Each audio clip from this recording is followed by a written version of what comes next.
umva makuru mezerere igiye gutanga ku mure gucurira imigambi igahitiza ati mwana wanje rega izo nama naho bazikoze sinarinzirimo bazikoze ariko bafite ubushobozi bwo kubikora kuko nabaranye n'abana nta kibazo ntugire ikibazo uzakorera kukurwanya wese azagwa ari wo wazize kandi nge ndabizi kwingaba ibihumbi niki bizatanga kubita imbere yawe nzabyemera bikubita imbere kugira ngo bamenye yuko nagukunze nzafata Ethiopia ni seba urumva mbitange hakurya kugira ngo menye ko ari nge Mana umva kandi kana siyabwiye Yakobo yaramubwiye ati Yakobo narakubonye ndagukunda none ubwo nagukunze ukaba nuwo kubahwa nanjye nabonye uri inkora mutima wanjye nicyo nzaguki nicyo kizafata bikora ntanga umva zoteso eno ekota ewa umva ngubwira ibanga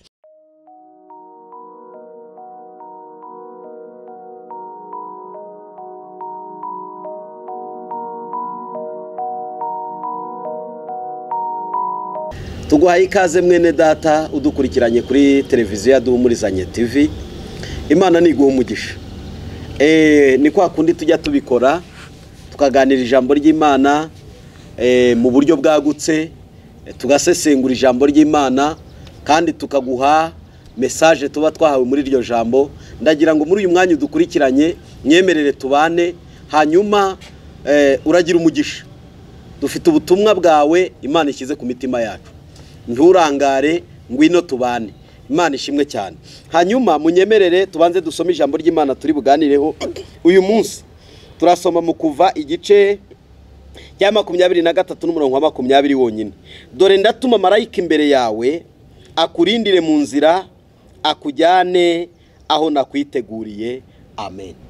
Ese Janvier wasenga hanyuma ukaza no gukomeza wivuga Imana ikagumugisha. Wafata mikrofone ugasenga. Ndagushimiye kuri Imana yacu. Mushimiye ko uyu munsi waturinze. Wongeye twongeye iminsi yo kubaho izina rya rihabwa icyubahiro. N'ubutware bwawe n'imbaraga zikomeye. Twe ntago tuzi uko bigenza, nta nubwo tuzi kubikora. Ariko uburyo bikora ni ibyawe. Ariko muri twe bihinduka amashimwe. Kandi gituma amashimwe muri twebwe ntituzi ko n'uburyo nanone bikora. Ariko uburyo wafashe connection ukazihuza n'imitima y'abantu n'ubwenge n'umubiri birahambaye. Ariko turagushimiye kubwo buntu. Rero twongeye kugaruka imbere yawe nanone. Wongere utugirire ubuntu twambika imbaraga z'umutima n'iz'umubiri n'abagiye kudukurikira bongere bahabwe umugisha. Kandi umugisha mvuga n'uyu ni ukugira ngo umuntu wese ahabwe umugisha ari gutega amatwi. Kandi nahabwe umugisha wo mu mutima gusa cyangwa se wo gukizwa gusa, ahubwo inzira ze zikinguke, amahirwe yiyongere, ikirere cyari cy'umwijima gicika hazi cy'umucyo, kandi ijambo rya rikomeze ribe indorerwamo yibonamo. Kandi ni wari umeze nkaho anamutse cyangwa acitse intege umusubizemo imbaraga kugira ngo duhabwe imbaraga nyinshi nuko twegera. Urakoze, twizeye ko ugiye kubana natwe uyu munsi n'ikindi gihe, ariho kano kandi turaguhaye ngo ariho utuyobora mu izina rya Yesu. Amen. Wakibwira abadukurikiye kugira ngo tuze gukomeza na gahunda. Ngira ngo bankurikiye ku ibya bigonero bya mbere baramenye. Nitwa EV.Janvier. Amen. Nabwe ko nsengera muri depende umugabo. Amen. Uyu munsi tugarutse imbere y'Imana. Amen. Kandi nishimira kuba imbere y'Imana nawe n'abandi bantu badukurikiye. Amen. Yesu abahe umugisha. Murakoze cyane. Murakoze mwese abadukurikiranye. Nkuko ijambo twari dusomye mu Kuva igice cya 23 n'umurongo wa 20 niryo tugiye kuganiraho. Ese Janvier, iri jambo rivuze ngo dore ndatuma marayika imbere yawe. Yego. Ni ijambo Imana yabwiye Mose. Yego.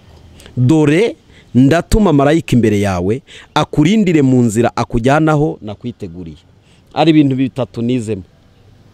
Icya mbere Imana iyohereje marayika. Yego. Icya kabiri ifitaho ikujyana. Cyangwa se marayika ari bukujyana. Icya gatatu Imana yahateguye. Ibizo bintu ko ari bitatu urabivuga iki? Iravuze ngo naho nakwiteguriye. Naho hateguwe mbere. Naho nakwiteguriye. Bisobanura ko iri jambo. Sobanuraho nibuze abantu bashe kumva badukurikiye muri iri jambo. Bishatse kuvuga iki? duhera nko ku cyanyuma hari ahantu Imana wowe wenyine nuriya wenyine yateguye kugira ngo ariho muzajya muhurira ariko ntabwo ushobora kuhagera marayika atari ukujyanye kandi aho ngaho marayika arahazi aha kujyana arahazi kandi kukugezayo ntabwo ayobya inzira ahajya ugutegereje nawe arahari kuhateguye niho ari ako kantu noneho niba Imana ivuze ngo katujye mu buryo bundi busanzwe kugira ngo tubyumve neza ubundi aho nge nawe duhurira tuba tuhazanye tuba twavuganye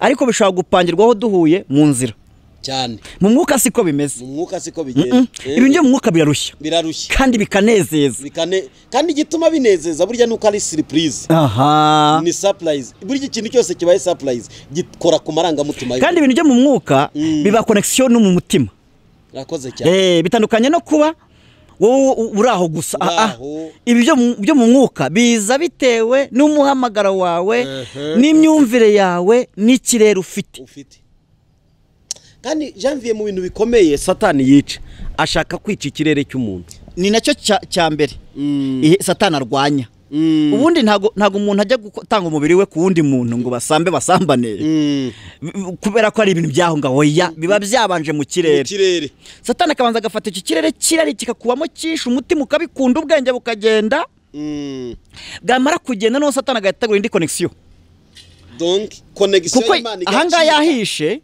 yishe na hariya noneho agiye guhuza noneho rero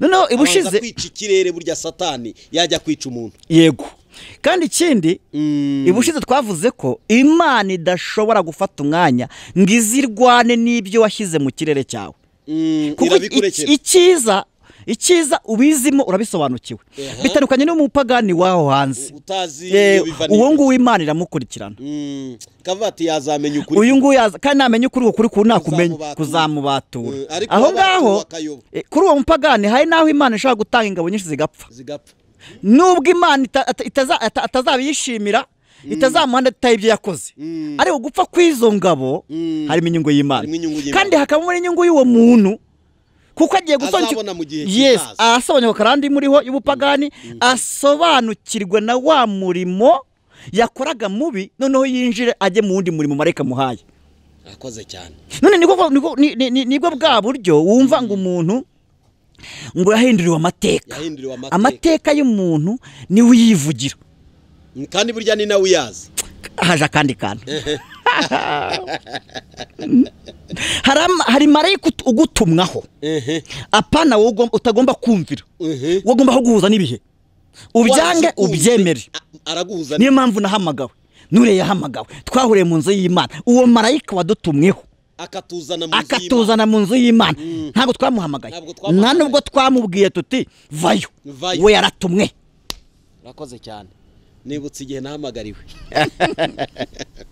urakoze cyane hano rero niko ijambo riri kuvuga dore ndatuma marayika imbere yawe akurindire mu nzira akujyanaho nakwiteguriye donc araturindiriye marayika yego noneho ikindi kintu mvuga niba mvuga kuri marayika uyu marayika we wakora n'igihe nta segonda nta munota nta n'umunsi ushira we iyo abonye umupfiriye ubusa akabona wowe wapfiriye ubusa marayika uwo aratanga raporo kandi raporo yishyiramo akavuga ati yananiye namutegereje uko nshoboye kose buretse no kumutegereza icyo tukivugeho neza hari marayika ushinzwe kuba mu mutima utagisohoka uhora ukubwira gahunda uri umupagani marayika arahatuye ibintu mvuga murabyumva ariko ngiye gufashwa kubyumva cyane uri umupagani marayika arahari ukumenyesha ndavuga marayika batatu abandi nabikindi gihe marayika wa mbere ni marayika kavukire marayika kavukire niwe ufata icyo bita imbaraga akazirindisha umwana, akazirindisha ukambakamba, akazirindisha ugenda, akazirindisha. Ni nawe wigisha umwana kugenda no kuvuga. Igihe kiragera ikigati gikurikiraho, igihe kikagera icyo kiri ngombwa kigakorwa, bigenda byise bigutya. Uwo marayika rero iyo umaze gukura icyo akora agumana n'umutima wawe, agumana n'umutima. Ariko uziko Bibiri itangaje, hariho umuntu umwe avuze aravuga ngo burya Imana ituye muri twe imbere, ngira twegere kuruta uko imyambaro itwegereye. Uzi igisobanuro cy'ibyo bintu? Ni ukuvuga ngo twebwe Imana iri muri twe, kandi niba muri twe kuko twakijijwe. Burya niyo tutarakizwa ibi turimo. Kubera iki? Burya umuntu utari wakizwa agira umutima nama, n'umutima umucira urubanza umbwira atari ko ibintu nkora ntabwo ari byiza, atari uko anasomye cyane ibyanditswe. Uwo ni wa marayika, ni wa mumarayika akoze cyane. Uwo ni marayika wa mbere. Turaba kwira ijambo ariko turivugeho. Uwo marayika rero we ujya umwuka uvamo azamukana n'umwuka wa bijya, kuko gahunda ibirangiye. Uwo marayika rero ni marayika ushinzwe kugutangira raporo, kandi marayika ukwiye ushinzwe nanone kuguha inzira nziza no guhitamo amahitamo yuzuye. Nta muntu ku isi n'umwe utamugira kereka umusazi. Usibye sinzi n'umusazi, uzi ko hari umusazi, burya n'umusazi ashobora kuba mugira. Reka mbivugeho. Buriya umusazi umwe yigeze kubwira umuntu mugiye, aramubwira ati wari uzi n'ibindi, ati iyo utagira Imana, ati tuba twakwiciye hariya haruguru, turi mu manuka kuva Ruhengeri. Atari ko Imana ufite, ati nihe yatumye tutakwica. Noneho ntekereza uyu mumarayika uri mu muntu umurinzi n'umusazi akabimenya. Uyu musazi uzi ko ariho marayika urinda umuntu, uyu musazi nashobora kuba afite marayika. Ngo rero uyu marayika w'umutima tumuhuze n'uyu marayika. Tugiye kumuhuza n'uyu. Bibiri ivuze. Turasesengura tuganira tunabivugaho. Uyu marayika mu mutima niwe ufite imbaraga nyinshi, kuko yapushinga umutima urakurya. Kandi iyo umutima ukurya ukubwira ikintu, burya ntabwo umutima wakurya udafite iki. Mbonera kubwira abantu badukurikiye, umutima wawe ni uza uguha amahitamo yose. Uwo marayika wawe ubana nawe mu mutima, uwo marayika afite akamaro kuko niwe fondasiyo, niwe buzima bw'umuntu. Noneho uyu marayika bahurirahe? Ni cya gihe Imana ikoze inama mu ijuru, igakora inama igateranya abamarayika. Biravuga ko abamarayika bo bahinduwe imiyaga n'imyuka, bashinzwe gukorera wowe. Ni abakozi bawukorera, nicyo bashinzwe. Inama rero ikorwa habamo n'ibizami. Ibyo bizami rero ubimenyeshwa na marayika mu mutima. Imenyeshwa na marayika mu mutima. Kanguha urugero, ntabwo njya kureba Bibiliya, ni Bibiliya. Nuko Mose akimara kumenya ko ari umuheburayo, uri kumva cyane, ubwo yatangiye kwiyambura umwambaro wo mu Egiputa.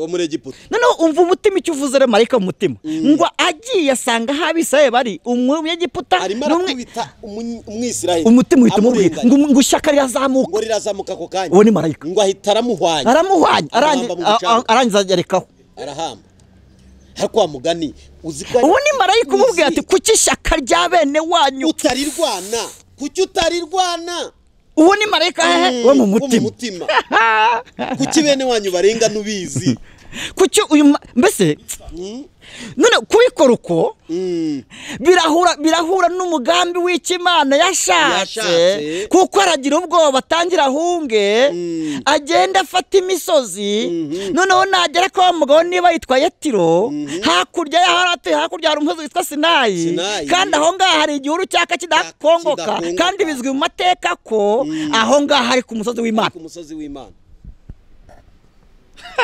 Uri urabyumva cyane? Iyo rero ni inzira ndende. Mbwire badukurikiye, Jye nafashijwe sinikontra mba ni mu mavuta nyine. Kibazo wayibunde rega burya reka nkubwire Janvier, buri ikintu kiryoha nuko umuntu yuzura umwuka wera akabigaragaza. Mbwire abantu badukurikiye, nuramuka ufashe ibitekerezo byiza byakuzagamo bigupushinga byo mu mutima, ukabifobya, ubu uri umwana ntubuzakura. niba umwuka aje ati iyungura ibikumva umutima urabikubwira ukongera ukabikubwira birimo biragenda bikwegereza aho marayika nyawe ukwereka inzira ahagaze. Ariko se Janvier ndagira ngo tuvuge aka kantu uzi ibyago bibaho nukuba utegerejwe na marayika ugatinda kumva ijwi rya marayika ugutegereje nyine ibyo nabyo ingorane izo ni ingorane zikomeye nitubivugaho twaba tugiye ni ibintu byinshi twakabaye tuvugaho tumo turavuga uduce dutatu tw'amarayika gusa kandi turi ku wa mbere uyu wo mu mutima. Ese Janvier watubwira uwa kabiri? Reka tujye turacyari kugira ngo ubanze umwumve neza asobanuye. Uyu marayika wa kabiri ni ukorana n'imbaraga zo mu mutima. Tujye muri Bibiliya. Bibiliya iravuga ngo nuko izuba rigiye rirenge risa nkaho rigiye kurengera kuri nde kuri Yesuwa. Kandi amahanga ya Rwanda atarayanesha. Mu gice cya 11. Atarayanesha ngo agira ishyaka n'umujinya. Ntabyo gusenga nta nibyo kudiringa no. Ngo ishyaka rimuzamo ngo yumva muri we. Ngo yategeka. Aravuga ngo zuba nawe kwezi hagarara ku kibaya kitwa Akuroni. Marayika ashaka kuvugana nawe, uwe ni uwa kabiri ngiye kuvugaho, ashaka kuvugana nawe ariko si ukubwira ngo kora biriya umutima uyu nubwo ati ko wavuganye na Yesu mukavuganira ijambo ubwo nika tujye mu gice cy'abantu bavugana n'Imana. Yego ko muvugana ko muvuganye na Yesu mukavugana aya magambo kutayakoze, uwo ni marayika mu mutima. Ako niko marayika mu mutima ni ugira iterambere. Marayika mu mutima niwe ukugeza ahantu hakome. Marayika mu mutima niwe ukubuza icyaha. Ntushobora gukora icyaha marayika atanga guhonda kereka wabimenyereye. Subira mu icyo kintu ngo ntabwo ngo ushobora gukora icyaha ngo umutima ubure kuguhonda. Nibibaho no kugira ngo ujyeyo hagiye marayika gutegutuntu akubwira ati have iyo kiri nk'umukobwa ukabavugana n'uwo mugiye guhura kandi ukabuze ko nta yindi gahunda ihari ari kugwa mu byaha, umutima urakubwira ati marayika yaranje ati wagenda ugatwita uko wagenda akarwara sida kutazi kuntu uriya muntu ahagaze. Uwo ni marayika wa wundi ukugiriye inama nyine nk'umwana ntago uraguka. Noneho marayika mu mutima wagutse we si ukagira inama umuntu wagutse nawe. Waraza akavuga ngo iki cyaha ntugikora umenye ko wifungiye umugisha. Imana irakureba iti uwo ni marayika ukuze wo mu mutima ukubwira consequences ziri buze. Yes nta muntu mutagira marayika mu mutima nibwo aba ari umupagani aramugira. Rakoze cyane. Iki cyumvikane neza ko umuntu wese ahava akagera afite marayika umubwira ngo ibyo ugiye gukora harimo ingaruka nziza cyangwa harimo ingaruka mbi.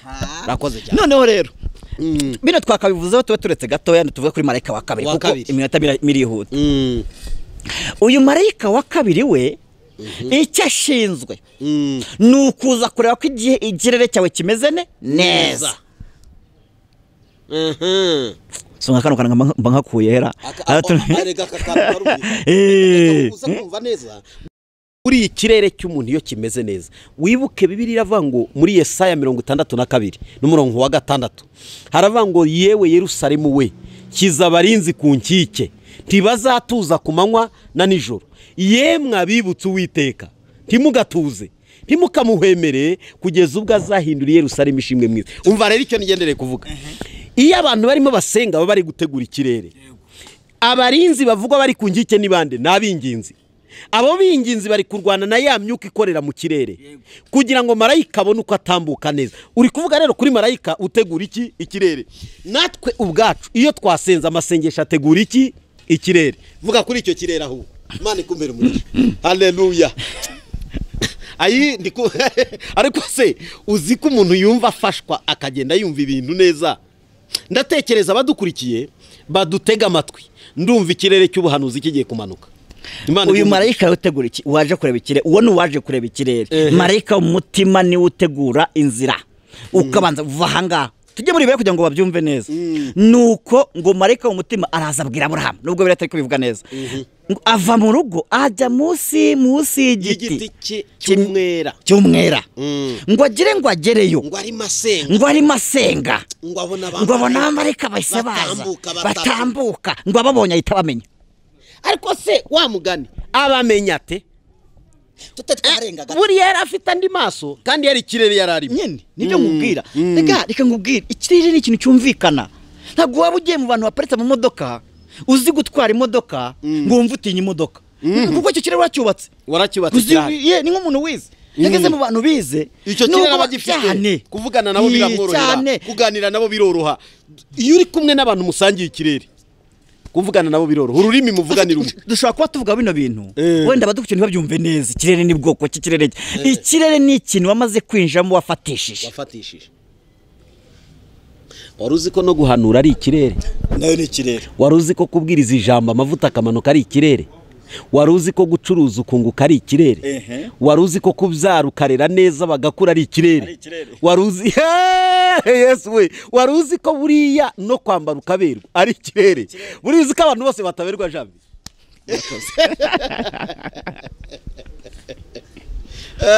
ikirere ibintu ni bikubwira nyine tuba dufasha ngo tubiganireho ariko byumve ngwibutsa akantu Paulo yenze kwirata avuze ku kirere yaravuze ngo nzu umuntu wageze mu ijuru rya gatatu nzu umuntu wagiye arazamuka arenga irya mbere arenga irya kabiri adomina irya gatatu arinjira sinshatse aravuga ngo sinshaka kumuvugaho cyane kugira batavuga ngo nirasi birenze wari uzi icyo yarashatse kuvuga hari ikirere yashakaga kuvuga yasatuye abona ibitabonwa amenya ibitamenywa avugana n'Imana nicyo yashakaga kuvuga ndagira ngo nkubwire rero kandi uraza gutuma ubakubwira ikintu buriya wageze mu kirere cyiza umenya ibyo abandi batamenya uhishurirwa ibyo abandi batahishuriwe ibuka Mose wanditse itangiriro yaryanditse imyaka n'imyaka ise abandi benshi babayeho mbere ye ntawe uzitangiriro kuremwa ariko amenya ikirere Imana iramubwira ngo dore uko isi yaremwe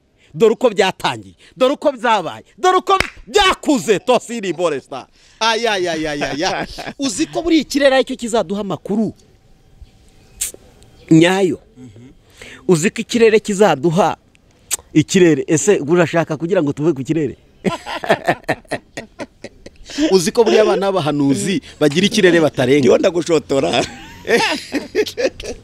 katuvuge ku kirere nano gato mbese nituvuga bibiliya iraryoha wana bibiliya iraryoha mbabara mbivuge bibiliya iraryoha uyu mugabo witwa Elisa ngo Eliya munyureho aramubwira ati nkurikira nta kintu kigeze avuga kubera wa marayika mu mutima ufite ikirere yamaze kwisanzura muri Elisa ntiyarebye ku matungo afite ahubwo ngo yese yihutahita ashaka aho bigomba gutabaga binyuraho kugira ngo akurikire uwo muhamagaye ngo uko bagendana rero ikirere gifata uko bagendana ikirere gifata bigira rero aho birenga kuba afite ikirere ahubwo byinjira muri systeme yo kubuta nawe atangira kwakira umwuka w'ubuhanuzi imbaraga zagenze kumufata agahishurwa Eliya muvaho urumva ariko abana abanuzi bakamusanga bakamubwira ibyo ati muceceka amakuru nayamenye fondasiyo ni marayika mu mutima akoze cyane ariko se Janvier uvuze marayika wo mu mutima uzi Elisa ko yari umuhanga ikirere yari afite cyari kirenze abana b'abahanuzi b'Iyeriko buriya urakoze cyane uvuze kuri marayika wo mu mutima uvuze no ku kirere umuntu agirira kuri uwo marayika ugahishurirwa ibisumbi by'abana b'abahanuzi bahishurirwa Imana igumugisha nyumva neza uzi ko buriya bari abana b'abahanuzi bari kugarura Elisa atabonye icyo ashaka umva marayika wa kabiri none mumvuga hwijwi yari ataramufatisha Eliya mbese nako Elisa nitubivugaho bisaba nyine ko tubyimbikamo Elisa aragenda kirakura Eliya agira akora akantu aramubwira ati ntumwa ahantu wumvise ariko ntumya ahantu ndagira ngo use nkaho usigara umvikirera wana aramurahira aravuga ati do nukuri kurahiye Imana yawe ukorera isumba byose ntabwo nshobora gusigara umva imbaraga zo kuba umuntu umutima yaragutse akaba arafashe ikirere noneho ikirere gifite intego ikirere gifite intego kugira ngo ibi bintu tubyumve twese biragora ariko ngira ngo nge nawe mo turabyumva neza ndabyumva cyane buriya namaze rero buriya nge namaze umva ikirere kidasanzwe none wa mutima n'ikirere byamaze kuba mawe n'umwete n'ishyaka no kwemera kwishyira muri risk kugira ngo icyo ashaka kibone. Ubwo umva nkubwire mwanditse ushatse kuvuga iki Janvier? Umva ushatse kuvuga ko umuntu kugira ngo afate icyo ashaka yemera no kuba muri list. Umva icyo umuririmbyi yaririmbye.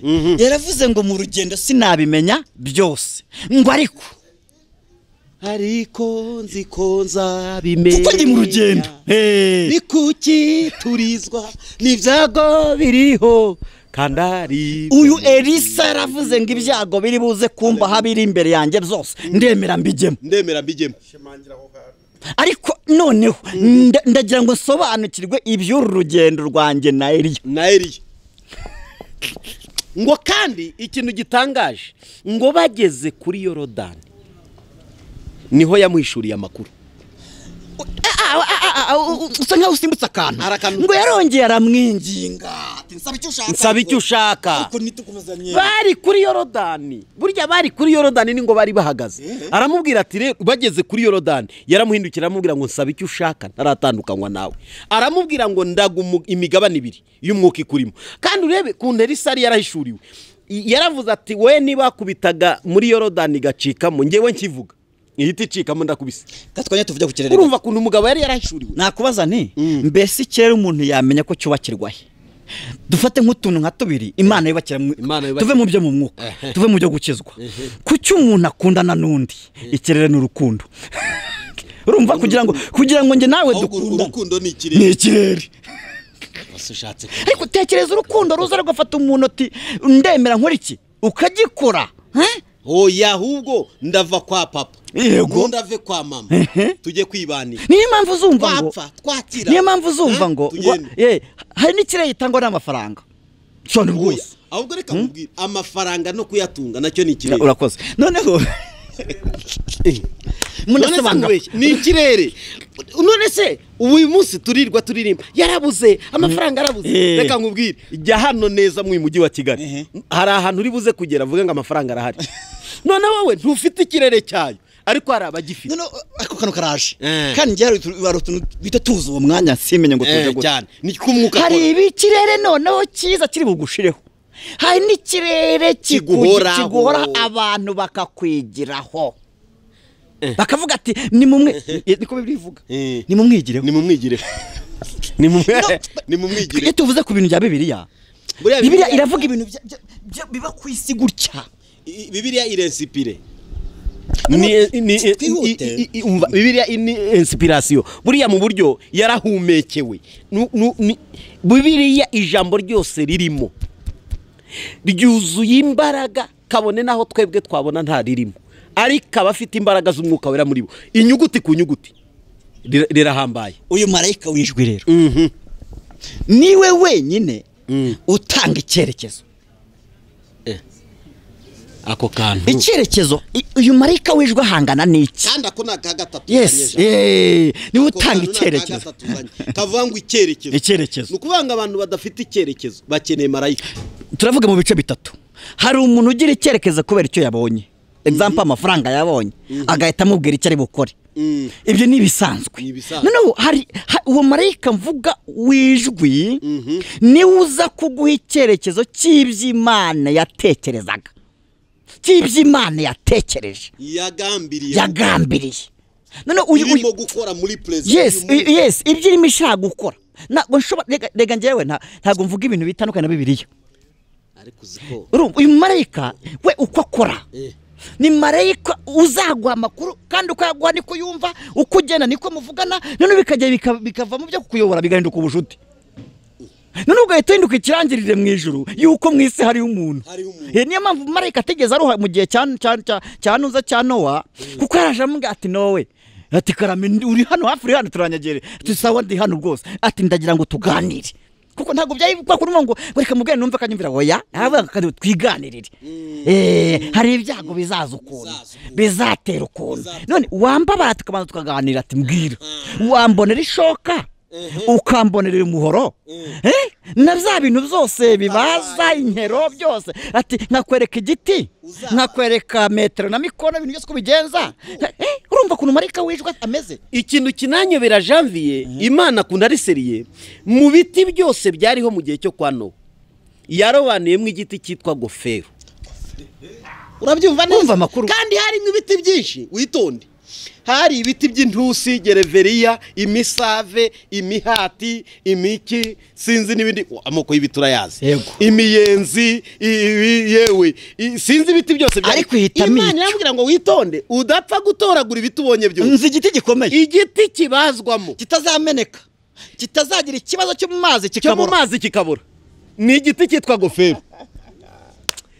umva Janvier, umva kubwire buretse urancokoje. Hari ijambo Yesu akivuka ngo marayika yasanze abanyabwenge, arababwira ngo nimugende mukurikira inyenyeri. Wumve marayika wijwi ngo abanyabwenge, ngo Herode yararimo abakanika babwira ati rero twumvikane nimugende mu ndebere. Mwibutse ko habaho amajwi abiri, hari ijwi ry'Imana n'ijwi rya Satani. Reka turebe dufate Herode nk'umuntu wari uyobowe n'ijwi rya Satani. Aravuga ngo mugende mu ndebere uwo mwana uvugwa koko naho yavukiye, nindangiza nkamenya amakuru nanjye nzajyaho muramye. Ariko se koko ari kumuramya cyangwa ashakaga kumwica? Ngo bakitandukana na Herode, ngo basanga marayika bategereje. Umva ibanga, arabwira ati dore muragiye mugiye kureba umwana Yesu yavuka. Urumva ayo makuru Herode ntayazi. Reka donc harayo yarazi imbere, ariko Imana ikereye andi kubera ikirere. Umva ikirere kandi kiragarutse. Imbaraga z'ikirere ziremya andi makuru make. Donc burya iyo umuntu afite ikirere ashobora kugira amakuru asimbura andi makuru yari afite. Wibukeje mu ndari ijambo aravuze ngo abantu bafite amakuru ya mbere badafite aya none. Kandi ngwibutse ko Satani atari butinye aya mbere, ahubwo ukwiriye kugira amakuru y'uyu munsi kugira ngo Satani umuvangire. Urabyumva? Umuvangire. Dore rero ijambo ko ryavuze ngo ikirere ngamaze kugifatisha, ngo neza marayika barahageza ati rero namenye ko muvuye kwa Herode, ariko reka mbaha amakuru make. Nimunagenda gutya nk'uko Herode ababwiye ntimumenya aho umwana yavukiye. Dore amakuru, inyenyeri irabayobora, mugende muyireba aho iri buhagarare naho ngaho, kandi umwana muramusanga mu muvure w'inka. None nimufata amaturo. Umva ariko umva kundiyobora ntimugende gutyo, mwibuke ko ari umwami. Mufata amaturo, mufata icyombe, mufata ishangi, mufata ibintu by'izahabu, mwikorere mugende nk'abagiye kureba umwami. Imbaraga zinjiye mu kirere, ibyo Herode wagize ngarabizi. Imana byinjiye mu kirere bari bafite. Herode ntabyazi. Herode wazi ngo bagiye kumurebera. Ngumva noneho rero bagezeyo, ngo barareba, ngo bararirimba, ngo barishima. Umva amakuru mashya noneho, ngo ako kanya baburizwa na marayika w'Imana gusubira kwande bacindi nzira. Umva kundi rero wavuze marayika uburyo ayobora abantu. Ako kanya aravuze ati wa mutindi ntimugeyo, mucindi nzira. Ngo abanyabwenge bacindi inzira, ngo Herode arategereza araheba. Reka nkubwire, hari igihe Satani azategereza ku bantu bafite ikirere agaheba. Umva kandi kana Imana ikumera umugisha. Umva kandi kana Bibiliya iravuga ngo erega ibyo muzi nanjye ndabizi nimundusha kubimenya. Ngo ibyo uzi ko Imana wayirangiza, ibarebye ko wayirangije nyine wabirangije, igahita itanga amakuru ahita naturaliza ayo watanze, kuko ibyo uzi nayo irabizi. Ariko se Janvier, urashaka noneho kuvuga ko donc Imana ishobora kureba abantu barimo bagambirira ibyabo, yamara kubyitegereza ikabireba, bakabitegura imipangu, bakayinoza, bakabipanga nuko bazabikora nuko bazabisoza, ikabihorera, ikabyica bari bagiye kubishyira mu bikorwa. Va muri ibyo ngibyo tuje muri Bibiliya. Bibiliya yavuga ngo nta ntwaro baciye kukurwanya izagira icyo ikigutwara, kuko bazicuzaga bagira gutya by'intu zabizi by'imiriro, bazicura yarabireba, ngo bakajya bibwira ko ibyo barimo bakwita bireba, ikavuga ati ibyo muzi nanjye ndabizi. Ni muntu ushaka kubimenya, nta kibazo, no gucura inama murabizi, ariko nanjye ibyo ndabizi. Umva amakuru meze rero igiye gutanga ku mure gucurira imigambi, igahita iza ati mwana wanjye rega izo nama naho bazikoze sinarinzirimo, bazikoze ariko bafite ubushobozi bwo kubikora kuko nabaranye n'abana. Nta kibazo, ntugire ikibazo, uzakorera kukurwanya wese azagwa ari wo wazize. kandi njye ndabizi ko ingabo ibihumbi bizatanga bikubita imbere yawe nzabyemera bikubita imbere kugira ngo bamenye yuko nagukunze nzafata Ethiopia n'Iseba urumva mbitange hakurya kugira ngo umenye ko ari njye Mana umva kandi kana si yabwiye Yakobo yaramubwiye ati Yakobo narakubonye ndagukunda none ubwo nagukunze ukaba nuwo kubahwa nanjye nabonye uri inkoramutima wanjye nicyo nzaguki nicyo kizafata bikora ntanga umva zoteso eno ekota ewa umva ngubwira ibanga nicyo kizatuma ntanga ingabo nyinshi zigapfa kubwawe kugira ngo sobanukirwe ibitangaza Imana dukorera umva ibitangaza Imana dukorera nukugira ngo tuyisobanukirwe ariko se iyi Mana ni naseriye uzi ko yanze Esawu igakunda Yakobo yanze Esawu ikunda nde Yakobo uzi ko ubu Janvier witonde uzi ko uyu munsi Imana yagukunze ari undi yanze aho wambara ko tukazakagira indi nyigisho ikindi gihe udashaka kubikora kuko ibushize ari abantu batubwiye ati hari akantu nshaka muzavugururamo ati mujye muvugura inkuru muyirangize ati murafashwa cyane ati tugasanga dukumbuye none marayika twavuzeho wijwi ntabwo twamushoje kandi uwa mbere usanga twamushoje nge ndikumva hari abantu nkubwiza ukuri kandi ubuhanuzi bundimo ndumva hari abantu Imana igiye gutabara iburijemo inama zari ziri mu zikora ubyumve neza Janvier mbese hari inama uyu mwanya Imana yubitse kandi ubwo izubitse ngagira ngo nkubwire iyo yubitse inama z'abagome iyo ubura umugisha ku muntu uzi ikintu uko yaravuze ngo iyo umuntu bagambiriye kumugirira nabi nanjye ngambirira kumugirira neza burya kenshi nubona hari ibintu abantu bari gukora kugira ngo bakugire nabi menya ko inyuma yabo Imana ije kugutabara ariko wabwiye umuntu ugukurikiye nanjye we nkurikiye ukamubwira hari ibintu Imana yubitse hari ibintu Imana yubitse ikubise hasi Bibiliya bivuga rero mu ndege mitajya muri Bibiliya yaravuze ngo ibyo ngibyo izabikubita bisinzirire guhwera ibyo ngibyo izabyubika bisinzirire izabikubita Bibiliya niko bivuga ibyo ngibyo bizasinzirira guhwera hari ibintu nshaka kugira ngo tubwire abantu badukurikiye kandi wibagiwe Ezekiel we yaravuze ngo Imana izabyubika yongere ibyubike ngo yongere ibyubike gatatu nukuvuga ngo Imana izi ko ibyubitse rimwe ejo byashibuka ibyubitse kabiri ejo byabyutse umutwe ngo izabyubika gatatu kugira ngo igihe kizigera byongera kubyutsa n'umutwe bizasange ngo nyirabyarahageze ubifitiye iki ubushobozi ibyo ndagira ngo nkubwire uwo ni marayika ariko sesha uwo ni marayika urashaka ko ndashaka kuvuga ngo tubwire abantu badukurikiye bose amen ngiye mfatanije nabo mfatanije nawe n'abandi batwumva ngo Imana yohereze marayika wa kabiri uza kubwira umutima ati tugende uwo muntu wawe utuyemo yamaze kumva tugende ngiye mbwiye marayika ngo tebuka tugende tebuka tugende tujye kumugisha kuko nge nawe mfite icyo naremewe nzamarira umuryango mfite icyo naremewe Imana izamboneramo ikunguka mfite icyo naremewe ku buryo Imana nindeba gusa izaba ngo n'uyu nashakaga ubu kino gihe hari abantu Imana yabuze yarababuze ku buryo nyine kugira ngo nk'igihe cyashize yaravuze ati ni umuntu twaganira akaba umucunguzi w'abandi bantu ntazahera kuri iyo mita nkora ubundi bwoko bwanjye nzakomezana ubu kino gihe arigisha ko umuntu yakizera ikamubura niyo mpamvu mbwiye Imana isumba isi n'ijuru na marayika ngo yongere bongere baze bagende baturemera ikirere kugeza kuri ya mudi Imana yashatse kuko ngewe ndi mudu y'Imana niza yicare muri nge ngewe ndi byishimo by'Imana niza yicare muri nge ushatse kuvuga ko none wamaze kwitegura nge am ready donc Imana dore erega twongere biriravuga ngo dore ndatuma marayika imbere yawe akurindire mu nzira akujyanaho donc wamaze kumva ko witeguye kujyana na marayika mfasha ahubwo dusoze kuri uyu marayika sinzi ko ndi umwite ariko ni kimaranzara mva nkubwire rero nkubwire kimwe muri marayika uyu muntu uyu munsi Imana yamutanze icyambere ngo abisiraheli bari baguswe n'abanzi benshi imbaraga zabo zananiwe. Mose ari kureba hirya no hino akabona nta nzira. Imana irarebera avuga ngo reka mpindure strategy, aho bananiriwe nohereze marayika. Ubu rero ndagira ngo mvugane n'abantu bategereje.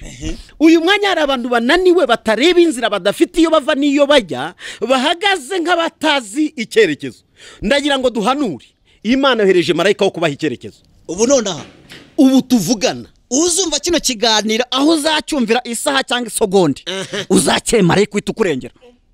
Umva kandi irindi jambo, nkwibutse ko Petero yigeze kugera mu gihe gisa n'iki, afungiranywa amaboko, afungiranywa amaguru, aboheshwe iminyururu imbere n'inyuma, arinzwe n'imiryango ikinzwe. Umva ahubwo akantu gakomeye, ngarinzwe n'abasirikari 16.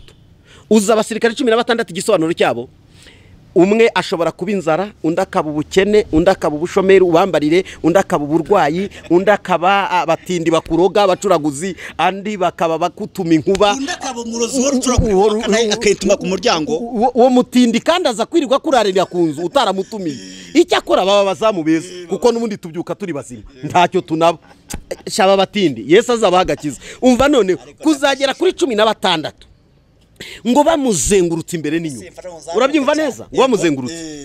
Ngo noneho umva ngabitorero ngo mu gihe barimo basenga ngo Imana yeze ikirere, ngo Imana itunganye ikirere, imaze kugitunganya marayika nakujya sasa. Gashaho neza ngo agire ngo aze nta dodani mu nzu, ngo agire ngo aze ngo ayegere hakurya ku miryango, ngo iminyururu itangira kuva ngo maze asigaye ngo basikaye ngo suti urera abantu bamaze ibiti baryamye. Ubu bantu bararyamye, baragonye, barasinziriye, turi mbamvuka nkavuge neza. Ndabwira abantu badukurikiye, ari wowe marayika ukoza hita ubyuka, ubutunzi bwawe ni bubyuke, amahirwe yawe nabyuke, umugisha wawe nubyuke mu izina ryande rya Yesu. Abana bacu babyuke, abagore bacu babyuke, abagabo babyuke. Umva nkubwire, igihe cyo kubyuka cyageze, kuko marayika yaje. Niba marayika yaje rero, umva nkubwire, ngamukoma hedi mumba fatire kaja iminyururu niveho. Hari iminyururu igomba kurekura abana b'Imana. Kwibutse ko uyu munsi hari abantu Satani aboheye ahantu, bari mu mibabaro, barara badasinziriye, bataryama, batagoheka, baribwa, batewe n'uburwayi. Satani yaboheye ahantu. Turategetse mu mbaraga z'umwuka wera, turakoresha itegeko ry'ubwami, kuko marayika wa kabiri w'ijwi yaraje ngo aduha amakuru. Kandi umbabare duhita dukonfirima dusoze tuzavuga ibutaha kuri marayika wa gatatu. Kuko ndabona ibyabo ni birebire, bitewe n'uko umwuka dufasha mu bintu nk'ibi ngibi, byabo ni birebire. Reka nkwereke abantu bose badukurikiye niwe banze bakire marayika, babanze bakire marayika. Nanjye vuga kantu kanyuma gato, kuno marayika mu mutima n'uwijwe ari abantu bakora umuti. Reka mbivuge nk'abandi bo hanza barawuvuguta. Reka mubwire, umva uvuze nk'abo hanze. Abo hanze burya hari igihe bahumekera. Uzi ibintu bita gukora umuti. Imana niyo ikora umuti nyawo. Turi kubona ko uwa covid wabuze, ubu Imana igiye kuwutuvugutira umunota umwe watungana. Ibyo katubireke tuvuge se ngivuguta umuti. Ariko Janvier, urashaka iki? Urashaka ko dutaha cyangwa turare? Umva kanuse ngo nuko marayika za mutima uyu mugabo witwa Yesu aramubwira ati vaho ngaho mugambitse mwinjire gato uzamuka, ngo azamuka ajya kureba yari kumeza, ngo agere ngo ahita abona marayika ahitaza ngo pa ati ahita vana icyuma hakurya ati uro mu wacu cyangwa uro mu wacu. Marayika mugwa neza ngo aramubwira ati mva nkubwira nje sindi wo mu banyu, ndi umugaba w'ingabo z'Uwiteka, sindi wo mu basha banyu, sindi no mu wanyu, nje nihari. Maze ngo umutima uramubwira ati yoca bugufu ukwiye kugira itegeka yaje, ngo ahita apfukama ahita mbwira ati mva makuru, ati ndashaka guha system yo kubita hasi ariko mbabara tukavuga dusoza kugira ngo tuneshe nuko marayika wacu akwiye kuduha system zo kurwana. Hari zo Satani yamenyereye, hari nizo rwose abantu bazi, ariko marayika w'ikirere cyawe wa undi wijwe ni uzana system nshyashya umwanzi agacanganyikirwa abazimu bagacanganyikirwa bakira turuva kera wacitse bakavuga ati uyu muntu aremwe bese nsoze nyine reka soze ngende nanjye sinjye noneho umbaza ngafata niba ari icumu ngakubisa hasi mumbabare niba ari uko nabivuze ngo ubutaka burashwanyagurika iramubwira ati noneho iki kimenyetso kirashaka kubwira ko ariko nzabigenza kurara amatafari bubatse bumva akazi mwebwe sinshaka kugira umuntu ndushya w'umusirikare cyangwa umuturage cyangwa gusa muzafate ya system ngiye kubigisha mwe muzitwaza ibyo bavugiramo abadafite amakonda bavuga bafite umunwa wabo bafite mbese bazabyitwaza sinshaka ko nimugerayo muzarasa oya muzakore bucece inshuro 7 ku munsi wa 7 muzavuze kuko muri ibyo mwijwi muzakoresha genzohereza umurindi kandi uwo murindi uzabyara umutingito kandi uwo mutingito uzakanga kandi urusaku rwo hakurya bwo mu imbere niba byumva nabo bazavuga bibyara umutingito nje nzikuraho itafari kurindi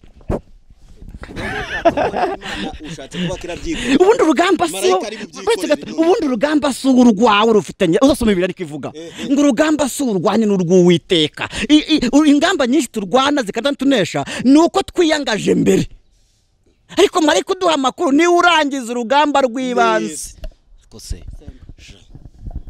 Mwami Yesu ndagushimiye ngo leto la siribore siwa no eto eko tashiyabo ndagushimiye mwuka wera kandi iyi ni imirimo ukoreya ndagushimiye kubw'uko urokoye marayika ubwaje abantu nibaruhuke ubwo marayika aje ibintu bitari bitunganye bigiye gutungana ubwo marayika aje ubitwemereye intambara si yacu ihindutse yawe ubwo marayika aje abari barwaye barakira ubwo marayika aje imisozi igiye gutenguka ubwo marayika aje imbaraga zari zidutsikamiye zirarangiye ubwo marayika aje umutwaro nari nikore imvuye ku bitugu ubwo marayika yaje birahagije turagushimiye ubwo tugiye imbere turakwemereye turaje ubwo tugiye imbere turakurikiye imitima yacu iguwe neza kubw'ijambo ryawe urakoze buri muntu wese udukurikiye akakanya uhaze kwifuza ku mutima we kandi uhereye nona marayika mujye imbere uhereye nona ubwiza bw'Imana bumutwikire ndagushimiye kuko zibikomeye muri iri jambo ryawe icyubahiro kikugarukire mu izina rya Kristo Yesu amen Imana ibaha umugisha murakoze